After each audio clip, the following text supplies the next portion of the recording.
Trazyn closed the massive tome, disintegrating pages sending up a sandstorm of foul dust as it creaked shut. Mites ran in panicked flight throughout the binding. No, not good enough.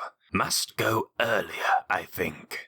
Coloma, please find me earlier volumes of They Drank the Seas, a copy from before the Inquisition censored Chapter 2, and anything you can find me on subterranean building projects in the... Lord, replied the ancient knight librarian.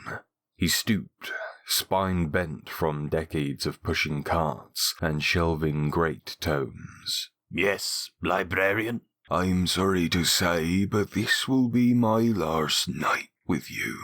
Trazyn looked up. Really? So soon? I had mentioned to you 2 years ago, my lord, that I was scheduled to be forcibly retired. But I paid for those augmetics, the hip and leg, the juvenants to keep your body together when it started to deteriorate. That was 30 years ago, my lord. I have grown old in your service, and it is not a question of willingness. Younger men in the librarium wish to move up, and they cannot while I hold my post. I see, said Trazyn, looking the elderly knight librarian up and down.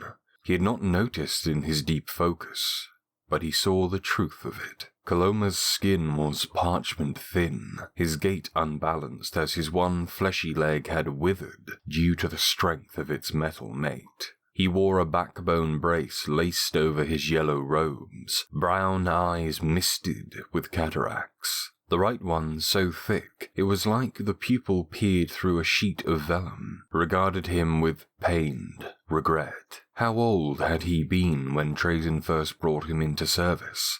25? 30? Young and vital, that was sure. Quick of mind and strong of body, able to hoist volumes broad as his muscular shoulders and thicker than his forearms.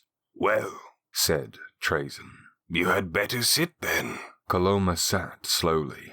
Augmetic joints squeaked and stuck. He held his stiff, natural leg out far to one side, wincing when the knee bent slightly. You have been a good and faithful servant, Coloma. And you a good master, lord. My treatments, the heblock close to the library, my children educated in the good scholums, an ash box in the garden of remembrance for my dear Morea. I owe you much. Trazyn waved a hand, as if dismissing the aid. Rewards are fundamental mechanisms of good leadership. Any master would do the same. My daylight masters in the Serenade Central Librarium did not. No, he admitted. Yours is a terrorized culture, my friend, and terror breeds obedience, but not loyalty. I have arranged for my replacement, lord. I have been training him, a good man named Tova, Xander Tova. He will be here to serve you tomorrow night. Trazyn nodded.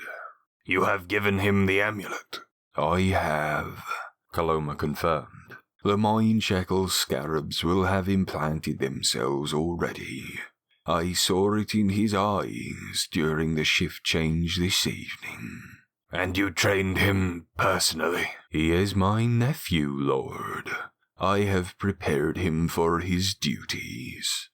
So the thing was done well, as Coloma ever had. He hoped that Tova would prove as able and enthusiastic, though if Coloma had groomed him, that was a good enough reference. The scarabs would do the rest, though Coloma might just have performed just as well without the application of their blunt force control. I will miss you, Coloma. And I you, lord. You know, of course, that I cannot simply let you go. A faint flicker behind the cataracts, a rare instance of the scarabs asserting themselves. Of course not, lord. I am a liability to your great work. I cannot promise it will be painless, but it will be fast. Thank you, Master. My life has been long and happy. I only wish to join Morea in the ash box. Good, said Trazyn. He may not have been telling the conscious truth, but clearly, on some level, Coloma wanted to die. The Scarabs had not needed to push hard.